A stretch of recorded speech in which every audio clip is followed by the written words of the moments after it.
Hello students, मैं हूं आशुतोष शुक्ला और स्वागत है आपका हमारे इस नए वीडियो में।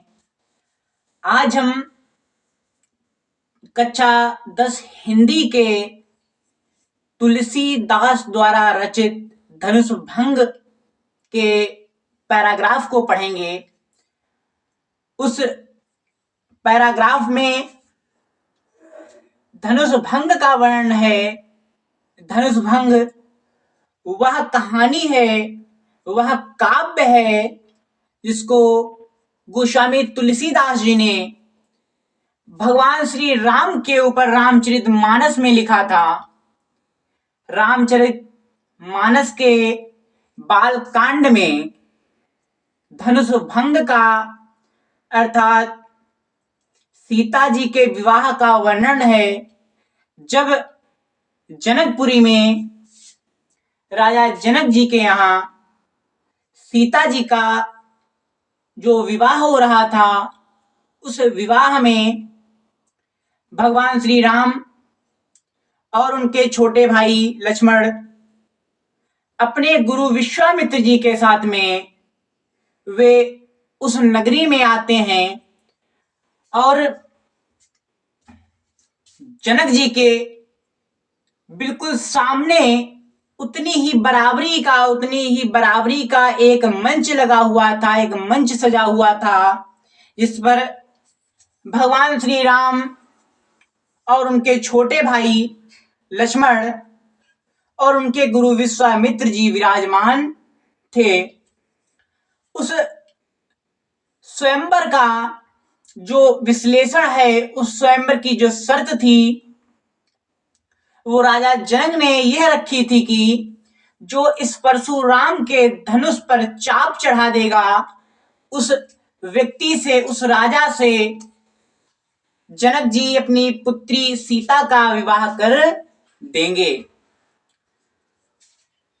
आइए अब हम इन पंक्तियों का श्रवण करते हैं, फिर उसके बाद इसकी व्याख्या समझेंगे। दोहा है कि उदित उदय गिरि मंच पर रघुवर बाल पतंग, बिकसे संत सरोज सब हर्षे लोचन भृंग। प्रस्तुत पद्यांश में, प्रस्तुत शीर्षक में गोस्वामी तुलसीदास जी उस समय का वर्णन कर रहे हैं जब भगवान श्री राम राजा जनक के सामने ऐसे मंच पर विराजमान है कि उदित उदय गिरि मंच पर रघुवर बाल पतंग। जो उदयगिरी माने होता है उद्यांचल गिरी रूपी पर्वत पर, उद्यांचल पर्वत पर, विंध्याचल पर्वत पर मानो ऐसा लगता है उदित हुए हैं, मानो ऐसा लगता है जो वह मंच है वह उद्यांचल विंध्याचल पर्वत रूपी ऊंचा है, उद्यांचल पर्वत से ऊंचा है, उद्यांचल पर्वत की भांति है। वह इतना ऊंचा मंच भगवान श्री राम के लिए बनाया गया है, वह उद्यांचल गिरि रूपी पर्वत से भी ऊंचा है। और जो वहां पर रघुवर बाल पतंग, जो बाल सूर्य रूपी अर्थात जो भगवान श्री राम वहां पर बैठे हुए हैं, विराजमान हुए हैं, वे ऐसे लग रहे हैं जैसे मानो उद्यांचल पर्वत पर एक बाल सूर्य का उदय हो गया हो। जिस प्रकार से बाल सूर्य के उदय होने से सारे लोक में प्रकाश फैल जाता है, ठीक वैसे ही उस उद्यांचल गिरि रूपी पर्वत पर मानो आज ऐसा लग रहा था कि कोई बाल सूर्य रूपी रघुवर अर्थात राम जो थे, वे बाल सूर्य रूप में अर्थात एक सूर्य के रूप में, सूरज के रूप में वे स्वयं उद्यांचल गिरि पर्वत पर आ गए हों कि विकसे संत सरोज सभे हर्षे लोचन भृंग। और ऐसा लग रहा था मानो कि जो वहां पर संत लोग बैठे हुए थे, महात्मा लोग बैठे हुए थे, उन सारे संतों के सरोज माने होता है कमल रूपी, सरोज माने कमल रूपी हृदय खिल गए हो, प्रसन्न चित्त हो गए हो। विकसे माने होता है विकसित हो गए हो, प्रसन्न चित्त हो गए हो। और हर से लोचन भृंग, और जो उनके नेत्र हैं, नेत्र लोचन माने नेत्र, और जो उनके नेत्र हैं वे भमरे के समान, जिस प्रकार से एक भमरा सूर्य के उदय होने से प्रसन्न चित्त हो जाता है, उसकी आंखों में प्रसन्नता दिखाई देने लगती है, ठीक उसी प्रकार से वहां के जितने ऋषि मुनि हैं, संतगण हैं, वे सभी संतगण भगवान श्री राम को देख करके उनके लोचन में, उनके आंखों में भृंग माने होता है भमरे के समान हर्ष माने हर्षता उत्पन्न हो जाती है, प्रसन्नता उत्पन्न हो जाती है।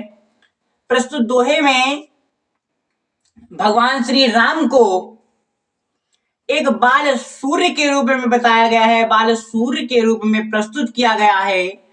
और जो उनका मंच है जहां पर वे विराजमान हैं, उस मंच को उद्यांचल पर्वत के रूप में बताया गया है, उद्यांचल पर्वत पर विराजमान बताया गया है।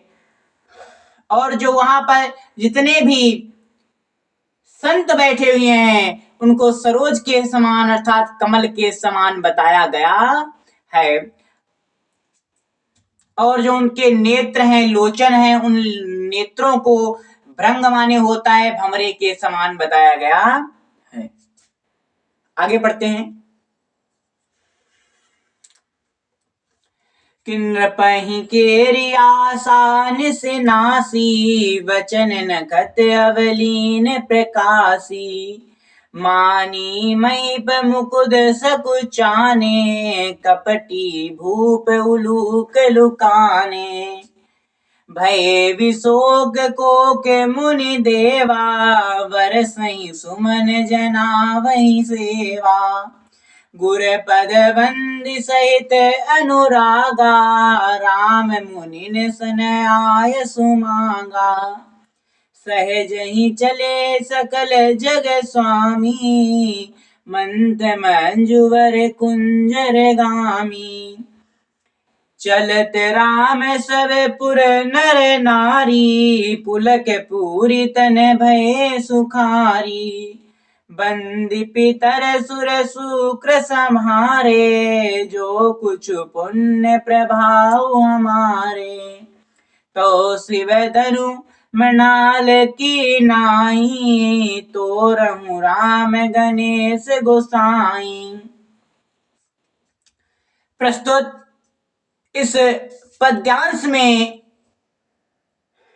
गोस्वामी तुलसीदास जी भगवान श्री राम के वहां उदय होने से, वहां प्रकट होने से जो वातावरण का वर्णन कर रहे हैं वह वास्तव में अतुलनीय है। वो इस प्रकार से है कि तुलसीदास जी कहते हैं, नृपहि केरि आसान से नासी। नृपहि माने होता है जो वहां के नृप थे, नृप माने राजागण थे। वहां सीता के स्वयंवर में जितने भी राजागण आए हुए थे, जितने भी नृप थे, राजा थे, केरी आशा अर्थात उनकी जो आशा लगी हुई थी, उनकी जो अभिलाषा मन में थी, इच्छा थी, निशि नासी। निश माने रात्रि के समान, नासी माने नष्ट हो जाती है। अर्थात जिस प्रकार से सूर्य के उदय होने से रात्रि का अंधकार का विनाश हो जाता है, नष्ट हो जाता है और प्रकाश की एक नई किरण फूटने लगती है, ठीक उसी प्रकार से जो वहां पर राजागण यह आशा लगाए बैठे हुए थे, रात्रि के समान यह आशा लगाए बैठे हुए थे, अभिलाषा कर रहे थे, इच्छा कर रहे थे, उनकी इच्छा रात्रि के समान सूरज निकलने के साथ ही नष्ट हो जाती है। आगे तुलसीदास जी लिखते हैं कि वचन नखत अवलीन प्रकाशी। और जो वहां पर कुछ ऐसे राजागण बैठे हुए थे जो नखद के समान थे, ताराओं के समान थे, कि वचन नखत अवलीन प्रकाशी। और ऐसे ही राजाओं के जो वचन थे, वचन माने जो उनकी बड़ी बड़ी बातें थी, उनके जो वचन थे वे नखद के भांति, तारों के भांति ही अवलीन माने होता है अवलीन हो जाते हैं, विलुप्त हो जाते हैं। प्रकाशी माने प्रकाश के आ जाने पर, अर्थात जब सूर्य का उदय होता है, सूर्य का प्रकाश आता है, तो सारे तारागण जो होते हैं, तारा होते हैं जो बहुत ही अगणित होते हैं, जिनकी गिनती नहीं की जा सकती है, और वे सारे तारागण सूर्य के उदय होने से विलुप्त हो जाते हैं, अवलीन हो जाते हैं। ठीक उसी प्रकार से जब वहां पर बाल सूर्य रूपी भगवान श्री राम का उदय हुआ, अर्थात जब वे भगवान श्री राम उस मंच पर विराजमान हुए, तभी सारे राजाओं के ऐसे वचन, ऐसी बड़ी बड़ी बातें, तारों के समान सभी बातें नष्ट हो जाती हैं। आगे है कि मानी महीप मुकुद सकुचाने। और जो वहां पर मानी राजागण बैठे हुए थे, अभिमानी राजागण बैठे हुए थे, ऐसे मानी अभिमानी राजाओं का मानी महीप, मानी महीप माने होता है, मानी माने अभिमानी राजागण, महीप माने होता है राजा। जो वहां पर अभिमानी राजागण बैठे हुए थे, वे कुमुदनी के फूल के समान, कुमुद सकुचाने होता है कुमुदनी के फूल के समान। जिस प्रकार से कुमुदनी का फूल सूर्य के उदय होने से सकुचा जाता है, अर्थात विलुप्त हो जाता है, बंद हो जाता है, ठीक उसी प्रकार से जो कुमुदनी के फूल के समान जो अभिमानी राजागण बैठे हुए थे, जो यह सोच रहे थे कि सीता का विवाह हमारे साथ ही होगा, हम ही धनुष का खंडन करेंगे, लेकिन ऐसी सारी इच्छाएं, ऐसी सभी इच्छाएं जो उन्हें अभिमान से भर देती थीं, ऐसी इच्छाओं का कुमुदनी के फूल के समान ही वे उन सारी इच्छाएं उनकी नष्ट हो जाती हैं, और जो उनका मान था, अभिमान था, वो कुमुदनी के फूल के समान ही सूर्य के उदय होने से वह सारा अभिमान चूर हो जाता है, दूर हो जाता है, और वे चुपचाप सकुचा करके बैठ जाते हैं। कपटी भूप उलूक लुकाने।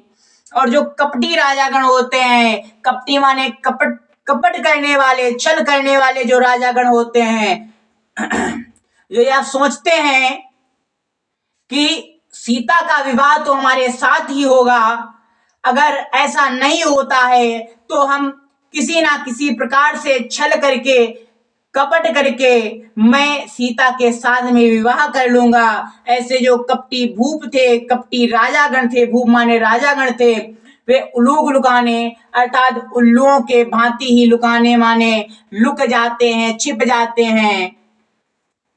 जिस प्रकार में रात्रि में उल्लुओं का निवास होता है, उल्लुओं का अधिकार होता है, लेकिन सूर्य के आने से, उन सूर्य के प्रकाश के आने से सारे उल्लू दिन में छिप जाते हैं, ठीक उसी प्रकार से ऐसे कपट करने वाले राजा जो थे, छल करने वाले राजा थे, वे सारे राजा उल्लू लुकाने, अर्थात उल्लुओं के समान ही लुक जाते हैं, छिप जाते हैं। आगे देखिए कि भय विशोक कोक मुनि देवा, वरसहि सुमन जना वही सेवा। और भय विशोक कोक मुनि देवा, वरसहि सुमन जना वही सेवा। और जो वहां पर, और जो वहां पर जो ऋषि मुनि बैठे हुए थे, भय विशोक कोक मुनि देवा, जो वहां पर ऋषि मुनि बैठे हुए थे, देवता बैठे हुए थे, मुनि बैठे हुए थे, वे सारे मुनि ऋषियों का, देवताओं का यह शोक था, यह शोक था कि इस धनुष का खंडन कैसे होगा, इस धनुष के ऊपर चाप कौन चढ़ा पाएगा।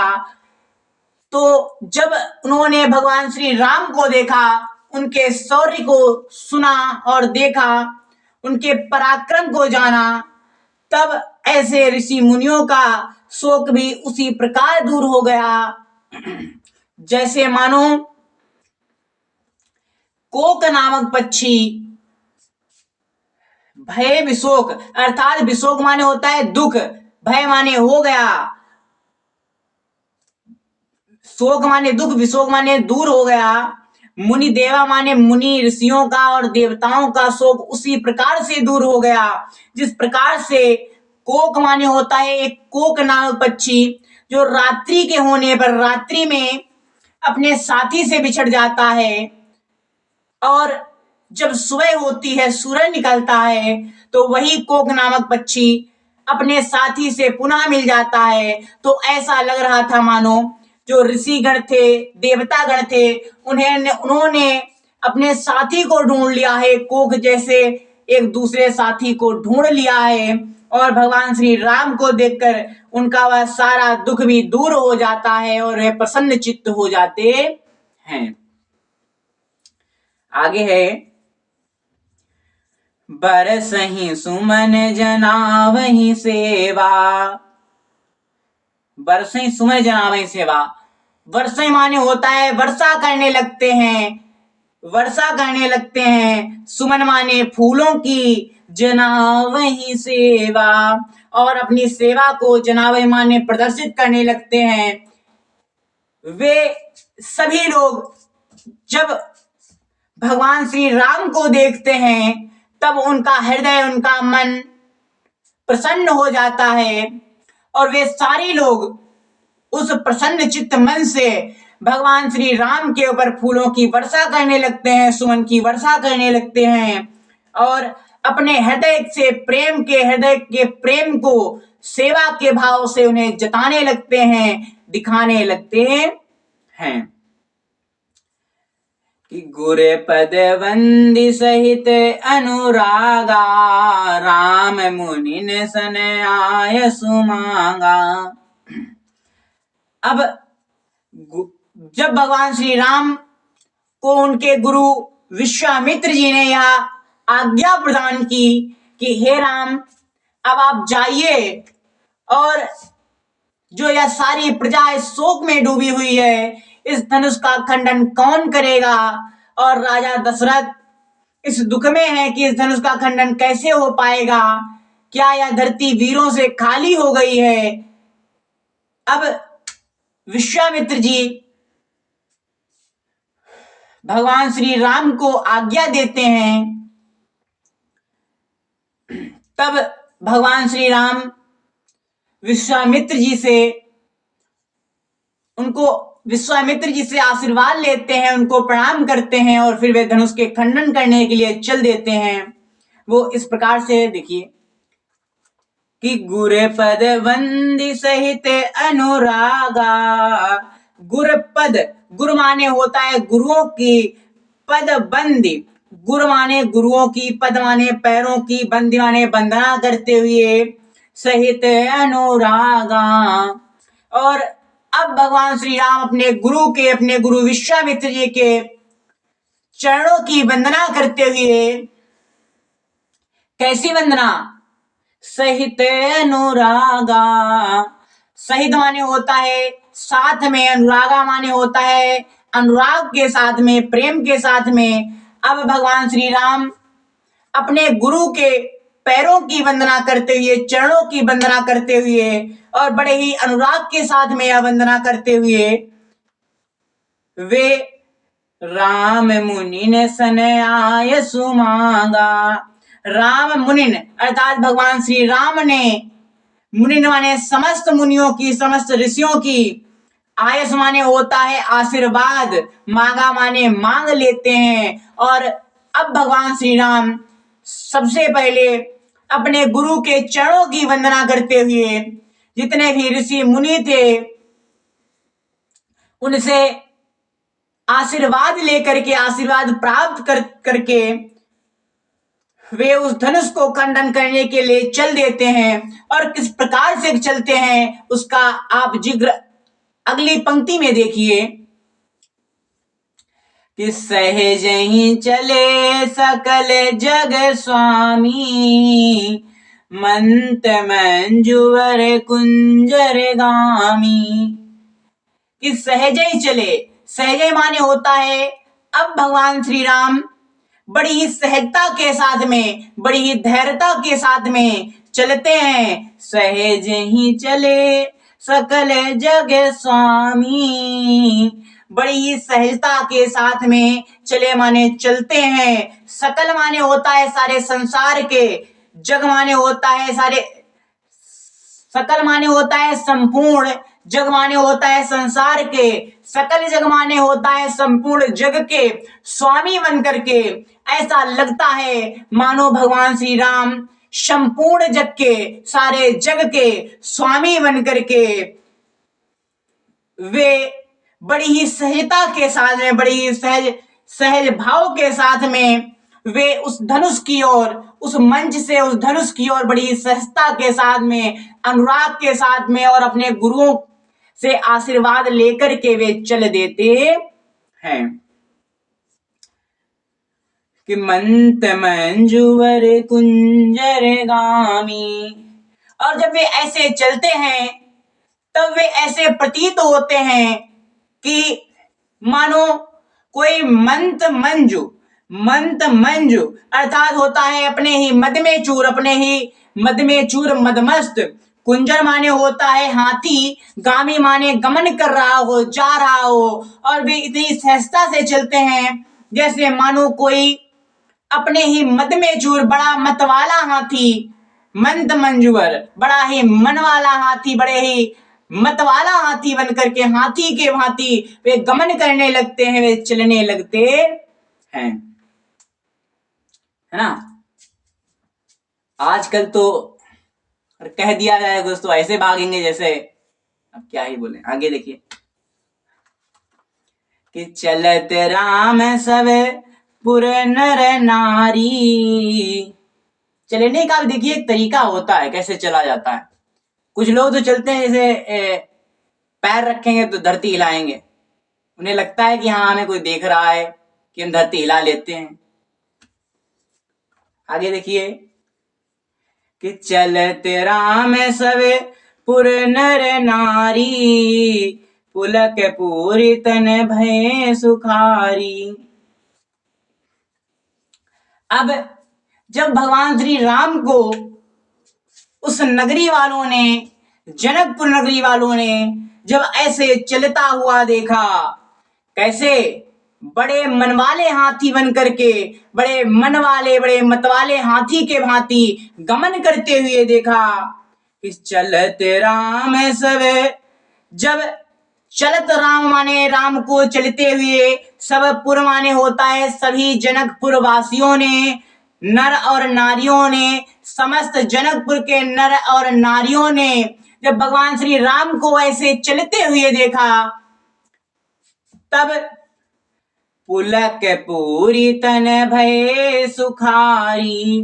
पुलक माने उनका शरीर पुलकित हो उठता है, पुलक माने होता है पुलकित हो उठता है, पूरी माने पूर्ण हो जाता है, अर्थात पुलकित पूर्ण हो जाता है, पुलकित से भर जाता है। तन माने उनका शरीर, भय सुखारी अर्थात उन सभी पुरवालों का, उन सभी जनकपुर वालों का जो शरीर है, जो तन है, वह ऐसे भगवान श्री राम को चलता हुआ देख करके पुलकित हो उठता है। उनके शरीर में, उनके हृदय में रोमांच हो उठता है और उनके हृदय में, उनके मन में एक अलग ही प्रकार की सुख की अनुभूति होने लगती है। सुखारी माने होता है सुख की अनुभूति होने लगती है, एक अलग ही प्रकार का, एक अलौकिक प्रकार का सुख महसूस करने लगते हैं। कि बंदी पितर सुर शुक्र संहारे, कि बंदी पितर सुर संकृत संहारे, जो कुछ पुण्य प्रभाव हमारे। और जब समस्त जनकवासियों ने भगवान श्री राम को सीता के स्वयंवर में उस धनुष की ओर बढ़ते हुए देखा, तब समस्तपुर के लोग, समस्त उस जनकपुर के लोग, उस जनकपुर के सभी नर नारी जितने भी वहां पर उपस्थित होते हैं, वे सभी अपने देवी देवताओं से यह मनाने लगते हैं। क्या मनाने लगते हैं कि बंदी पितर सुर संकृत सम्हारे, जो कछु पुण्य प्रभाव हमारे। कि हे प्रभु, वे समस्त जनकवासी अब भगवान श्री राम को देख करके अब अपने अपने देवी देवताओं से आप प्रार्थना करने लगते हैं, अपने अपने पितरों से आप प्रार्थना करने लगते हैं। क्या प्रार्थना करते हैं कि बंदी पितर सुर, बंदी माने होता है वंदना करने लगते हैं, पितर माने अपने अपने पितरों की, अपने अपने पूर्वजों की, सुर माने देवी देवताओं की, संकृत सम्हारे, कि हे हमारे पूर्वजों, हे हमारे देवी देवताओं, यदि हमने आज तक कोई भी पुण्य किया है, संकृत संहारे माने होता है कि हमने आज तक किसी भी प्रकार का पुण्य किया हो, अर्थात वे देवी देवताओं को याद करके अपने पुण्यों को याद करने लगते हैं, अपने पुण्यों को याद करने लगते हैं और कहते हैं कि हे प्रभु, हे ईश्वर, यदि हमने कोई पुण्य किया हो कि जो कछु पुण्य प्रभाव हमारे, यदि हमने कुछ भी पुण्य किया हो, जो कछु पुण्य प्रभाव हमारे, यदि हमने इतना सा भी पुण्य किया है, थोड़ा सा भी पुण्य किया है, और उस पुण्य का अगर कुछ थोड़ा सा भी प्रभाव है, थोड़ा सा भी प्रभाव है, हे प्रभु, यदि हमने थोड़ा सा भी पुण्य किया है, थोड़ा सा भी हमने अच्छे कर्मों को किया है, अच्छे कामों को किया है, तो हे प्रभु, आज मैं आपसे विनती करता हूं, विनती करती हूं कि आज इस धनुष का खंडन भगवान श्री राम, जो स्वयं एक दिव्य दिखाई दे रहे हैं, सूर्य के समान उनकी शोभा है, उनकी चमक है, ऐसे श्री राम का विवाह हमारी जनकपुर की राजकुमारी सीता जी के साथ में हो जाए। कि तो शिव धनु मृणाल की नाही, तो रहूं राम गणेश गोसाई। कि वे कहते हैं कि यदि हमने इतना सा भी पुण्य किया है, तो शिव धनु माने होता है तो यह शिव का धनुष, शंकर जी का धनुष, मृणाल की नाही माने होता है कमल की नाल के समान, कमल की नाल के समान, तो रहूं राम गणेश गोसाई। तोरो माने तोड़ दें, राम माने राम जी, गणेश माने गणों के नायक, गणों के नायक गणेश जी। हे प्रभु, हे ईश्वर, हे गणेश जी, शुभ कार्य के देवता, शुभ कार्य के देवता, गणों के नायक, हे गणपति जी, हे गणेश जी, यदि हमने इतना सा भी पुण्य किया है, तो यह शिव धनु जो है, शिव जी का धनुष है, शंकर जी का धनुष है। इस शंकर जी के धनुष को, इस शंकर जी के धनुष को आज भगवान श्री राम जी तोड़ दें, इसका आज भगवान श्री राम खंडन कर दें, या आज भगवान श्री राम के हाथों टूट जाए, इसका खंडन हो जाए। पूरो गांव, आगे देखिए, कि राम ही प्रेम समेत लखी, सखीन समीप बुलाए, सीता मातु स्नेह बस, वचन कहीं भी लिखाई। अब होता क्या है कि जब भगवान श्री राम और उनके भाई लक्ष्मण ने दशरथ के मुख से ऐसी बात को सुना दशरथ कहते हैं क्या यह धरती वीरों से खाली हो गई है?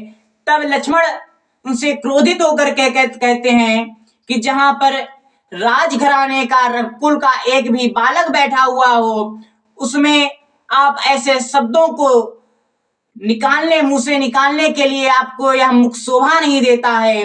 अर्थात लक्ष्मण कहते हैं कि हमारे प्रभु रघुकुल शिरोमणि भगवान श्री राम स्वयं आपके दरबार में बैठे हुए हैं, तो आपके मुख से ऐसे शब्द शोभा नहीं देते हैं।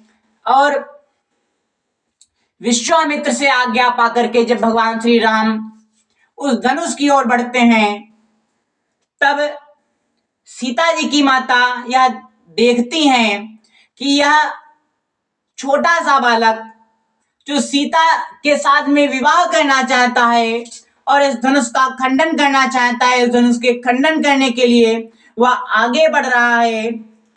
अब वे सोच में पड़ जाती हैं, चिंता में पड़ जाती हैं कि आज तो हमारी बदनामी हो जाएगी, आज तो हमारा समस्त विश्व में, समस्त लोक में, समस्त भारत खंड में यह बदनामी हो जाएगी, हमारा तिरस्कार हो जाएगा कि हमारी बेटी के स्वयंवर में जो उन्होंने शर्त रखी थी, ऐसी शर्त को पूरा करने वाला और कोई भी राजा उनके समक्ष नहीं आया जो इस धनुष का खंडन कर सके।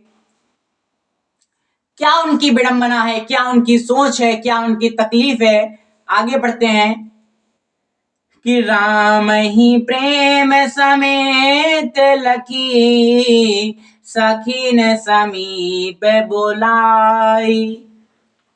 अब सीता जी की माता बड़े ही प्रेम के साथ में राम ही प्रेम समेत लखी, अर्थात राम जी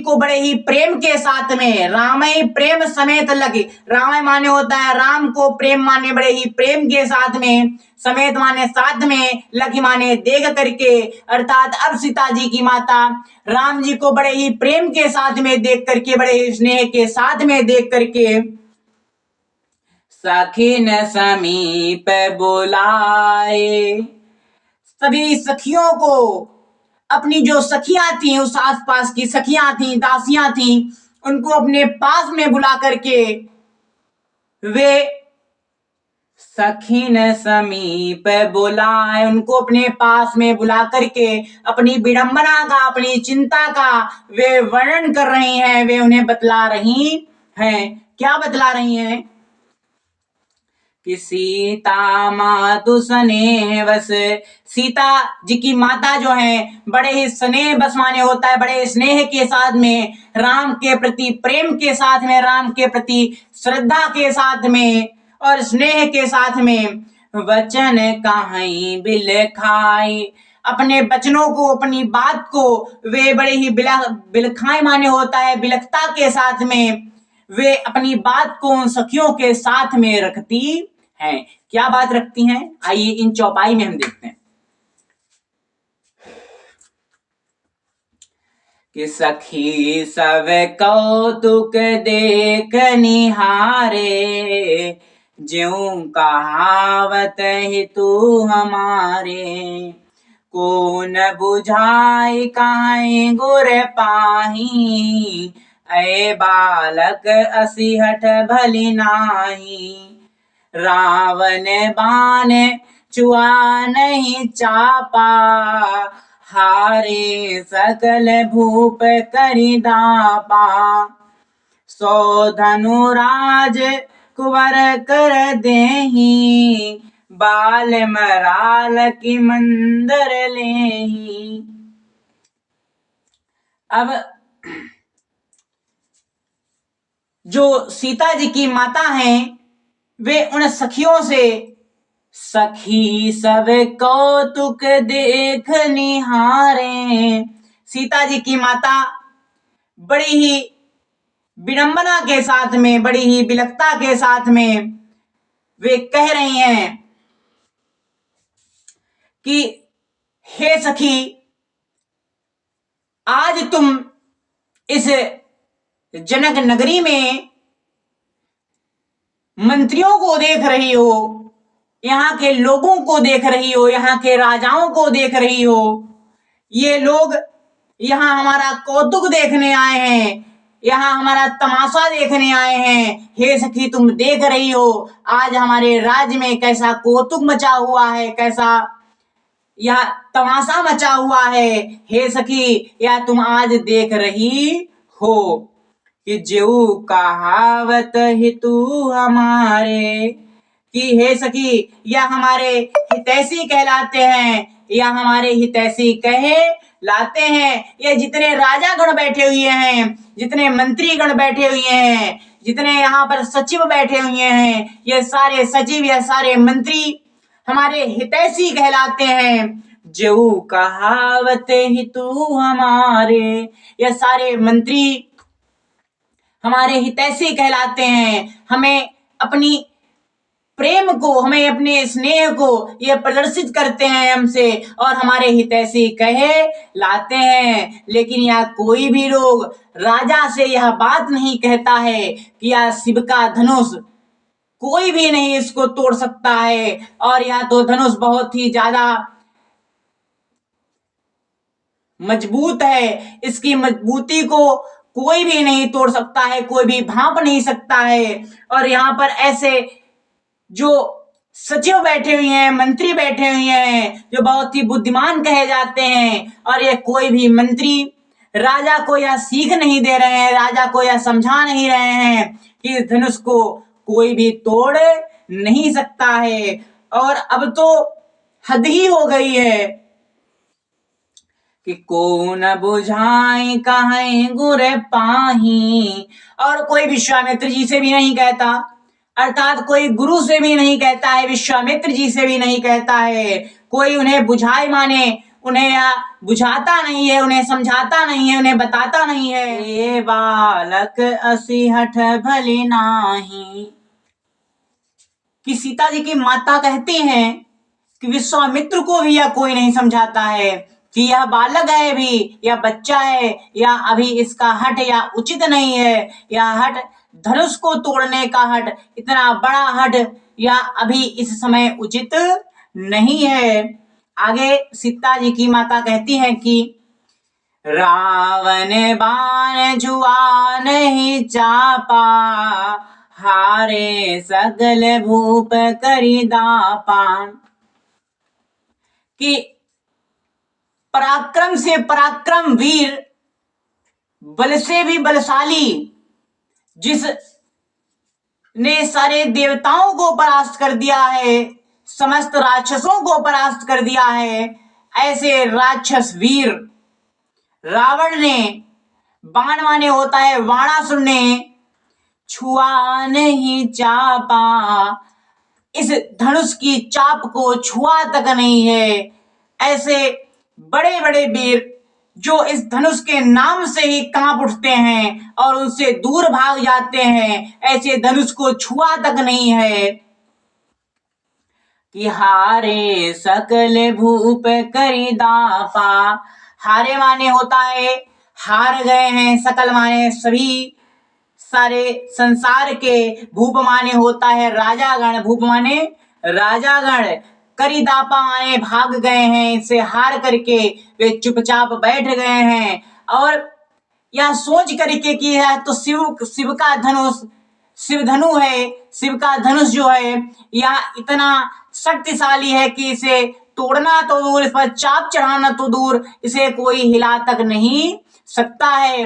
ऐसा सोच करके समस्त राजाओं ने हार को स्वीकार कर लिया है, हार मान ली है और चुपचाप बैठ गए हैं। हे सखी, अर्थात सीता जी की माता अपनी सखी से यह विडंबना या परेशानी या तकलीफ को व्यक्त करती हुई कहती हैं कि सोधन राज कुंवर कर देहि, बाल मराल की मंदर लेहि। सोधनु, सोधनु वह धनु, वह धनुष जिसको रावण और बाणासुर छू तक नहीं पाए, उसकी चाप की गर्जना से दूर बैठ गए, दूर रह गए, उसको छुआ तक नहीं। ऐसे धनुष को राजकुंवर कर देहीं। क्या राजकुमार हिला तक सकता है? ऐसे राजकुमार को नव कोमल, ऐसे कोमल राजकुमार को क्या सूझ पड़ी थी जो इस धनुष को तोड़ने के लिए, विश्वामित्र को आखिर ऐसी क्या सूझ पड़ी थी जो इस धनुष को तोड़ने के लिए ऐसे कोमल बालक को, ऐसे हठी बालक को आज्ञा प्रदान कर दी। यह विश्वामित्र जी भी आज हमारा उपहास उड़ाना चाह रहे हैं। हे सखी, मुझे तो ऐसा लगता है कि आज हमारे इस जनकपुर में हमारे सम्मान का तमाशा बनने वाला है कि बाल मराल की मंदर लेहीं। यह बालक तो मानो ऐसा लगता है कि बाल माने होता है बालक, बच्चा। मराल माने होता है हंस का, मराल माने हंस का। जैसे कोई हंस का बच्चा, हंस का बच्चा। मंदर लेही माने होता है मंद्यांचल पर्वत को, लेही माने उठा लेने की हट कर लेता है। इसका हट तो ऐसा लग रहा है कि जैसे कोई हंस का बच्चा मंद्यांचल पर्वत को उठा लेने की जिद कर रहा हो, क्योंकि यह शिव धनुष मंद्यांचल पर्वत से भी कठोर है। जिस प्रकार से मंद्यांचल पर्वत का वजन एक हंस का बच्चा नहीं उठा सकता है, ठीक उसी प्रकार से हे सखी, इस शिव के धनुष को, शिव जी के धनुष को या कोमल बालक भला कैसे उठा पाएगा, कैसे इस पर चाप चढ़ा पाएगा? हे सखी, मुझे तो ऐसा लगता है, कैसा लगता है कि भूप सयानप सकल सिरानी, सखी विधि कति कुछु जाति न जानी। कि हे सखी, मुझे तो ऐसा लगता है जैसे आज राजा की, भूप माने राजा की, सयानप माने होता है सारा सयानापन, सारी बुद्धिमानी, सकल सिरानी, समस्त बुद्धि, समस्त विवेक इनका हर गया है, इनका दूर हो गया है। मुझे तो ऐसा लगता है इनका सारा सयानापन, इनकी सारी समझदारी, बुद्धिमानी आज दूर हो गई है। भूप माने राजा की, सयाना माने बुद्धिमानी, समझदारी। आज मुझे तो ऐसा लगता है कि इनकी सारी बुद्धिमानी छीन ली गई है, दूर हो गई है।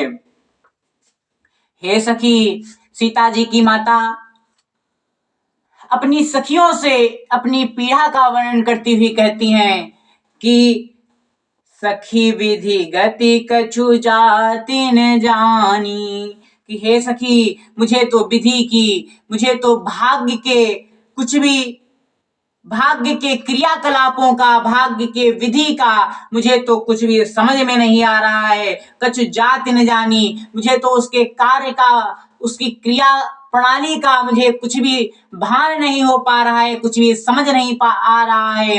हे सखी, आज तो मुझे ऐसा लगता है कि आज हमारा तमाशा बनना यह तय हो गया है।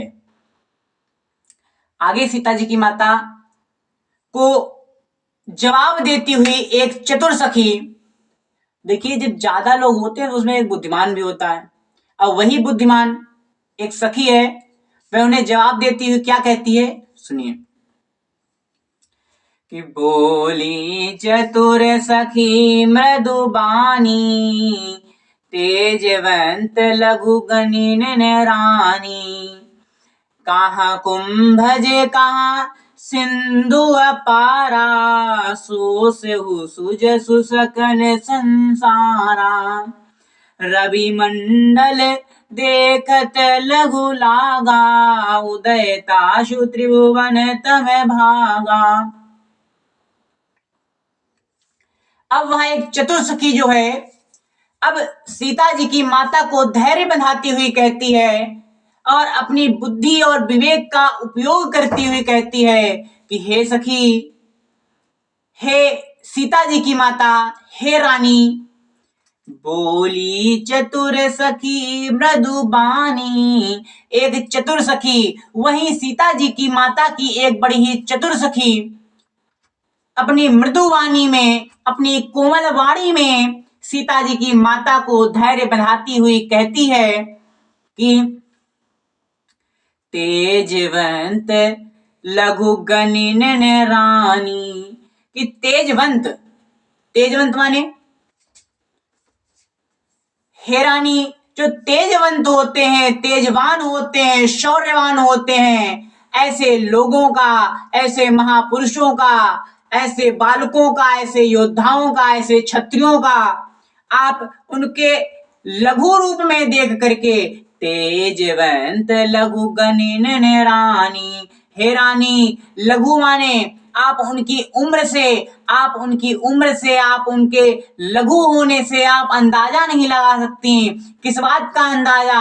उनके शौर्य का अंदाजा, उनके यश का अंदाजा, उनके तेजवंत होने का अनुमान आप नहीं लगा सकती हैं हे रानी। या निश्चित ही देखने में लघु हैं, छोटे हैं, लेकिन मुझे तो ऐसा लगता है कि इनके आपने अभी इनके अंदर छिपे तेज को नहीं पहचाना है, शौर्य को नहीं पहचाना है। ये अत्यंत ही तेजवंत हैं, अत्यंत ही शौर्यवान हैं, और मुझे तो ऐसा लगता है कि आज इस धनुष का खंडन प्रभु श्री राम के हाथों ही हो जाएगा। कि अब आगे एक उदाहरण देते हुए क्या कहती है उसकी सखी, देखिए कि कहाँ कुंभज कहाँ सिंधु अपारा। कि कहाँ कुंभज ऋषि, कुंभज माने होता है घड़े से उत्पन्न होने वाले ऋषि। कहाँ कुंभज, कुंभज माने होता है घड़े से उत्पन्न होने वाले ऋषि। कुंभ माने घड़ा, जा माने उनसे उत्पन्न, जा माने उनसे उत्पन्न, अर्थात घड़े से उत्पन्न होने वाले ऋषि। कहाँ सिंधु अपारा, और कहाँ उस सिंधु का सागर, उस सागर का, उस समुद्र का अपार जल, उसको वे अपने तेज से, अपने प्रभाव से उसको चुल्लू में भर करके वे पी जाते हैं, और उस सारे समुद्र को वे पी लेते हैं। ऐसे ऋषि मुनियों को आज सारा संसार जानता है। सो से हूं सुज सुसकल संसारा। सो से माने होता है उनका, ऐसे उनका, सुजस माने जो है यश है, कीर्ति है, उसको आज सकल माने होता है सारा संसार। सकल संसार माने होता है सारा संसार। आज उनके यश और कीर्ति की प्रसन्नता करते हुए नहीं थकता है, उनकी बड़ाई करते हुए नहीं थकता है। आज भी उन ऋषि की, घड़े से उत्पन्न होने वाले अगस्त ऋषि की, आज भी लोग उनके यश को गान करते हैं, उनके यशोगान करते हैं, उनका यशोगान आज भी लोग यहाँ करते हैं। कि आगे एक उदाहरण चतुर्सखी सीता जी की माता को देती हुई कहती है कि रवि मंडल देखत लघु लाघा, उदय तास त्रिभुवन तम भागा। कि हे रानी, देखने में तो या सूर्य भी एक बहुत ही छोटा रवि मंडल या रवि का मंडल है, जो सूर्य का मंडल है, या देखने में तो ये भी बहुत ही लघु है, छोटा है, लेकिन हे रानी, इसके उदय होने से, उदयताशु अर्थात इसके उदय मात्र होने से, इसके उदय होने से त्रिभुवन माने होता है तीनों लोकों का, तम माने अंधकार, तम माने अंधकार, भागा माने भाग जाता है, दूर हो जाता है, नष्ट हो जाता है। तो हे सखी, आप